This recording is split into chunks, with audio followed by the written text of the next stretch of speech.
Hello, నా పేరు doctor Obulesh. చిన్నపిల్లల వైద్య నిపుణులు, అశ్విని హాస్పిటల్, ఎల్లారెడ్డిపేట, రాజన్న సిరిసిల్ల జిల్లా. పిల్లల్లో పోషణ, న్యూట్రిషన్ ఇన్ చిల్డ్రన్స్.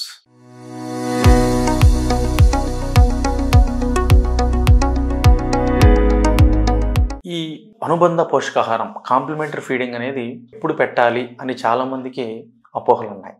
కొంతమంది తెలియకుండా అతి తొందరగా అనుబంధం అంటే కాంప్లిమెంటరీ ఫీడింగ్, అనుబంధ పోషకాహారం ఇవ్వడం వలన బిడ్డ తొందరగా బరువు కోల్పోయి ఇన్ఫెక్షన్లు, అలర్జీస్ వచ్చే అవకాశం ఉంటుంది. సరైన సమయం అనుబంధ పోషకాహారం అంటే 6 నెలల తర్వాత ఘనపదార్థాలు తినిపించేటువంటి ఆహారాన్ని 6 నెలల పూర్తవుతుండగా కానీ లేదా 7 నెలలు వచ్చిన తర్వాత కానీ పెట్టవలసి ఉంటుంది.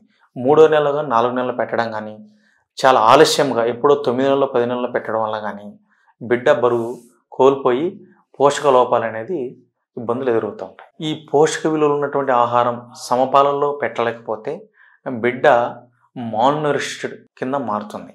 అంటే 2 రకాలైన మాల్నరిష్డ్ జబ్బులు తీవ్రంగా గురవుతాయి. ఒకటి మెరాస్మస్ అని, చాలా సన్నగా పీలగా తయారవడం జరుగుతుంది. ఇంకొక బేబీ ఒంటిలో నీరు చేరి బొద్దుగా కనిపిస్తుంది, కానీ అది కూడా పోషకాహార లోపం వల్లే వచ్చింది. దాన్ని క్వాషియార్కర్ అంటారు. కొంతమంది పిల్లలు సాధారణమైన బరువు ఉంటారు, చూసేదానికి హెల్తీ కనిపెడుతుంటారు, కానీ వాళ్ళల్లో సూక్ష్మ పోషకాహార లోపాలు అనేవి ఉంటాయి. ఎక్కువగా iron, zinc, calcium, vitamin D, vitamin A deficiency లోపాలు అనేవి ఉంటాయి. ఆ లోపాలు చదివినటువంటి సత్యంతో iron rich vitamin A, vitamin D foods తీసుకోవాల్సి ఉంటుంది. వరల్డ్ హెల్త్ ఆర్గనైజేషన్స్ ప్రకారం ఫుడ్ ఆహారాన్ని 7 గ్రూపులుగా వేస్తే అందులో కనీసం 4 గ్రూపుల సంబంధించిన ఆహారాన్ని మొదటి సంవత్సరంలో పెట్టవలసి ఉంటుంది.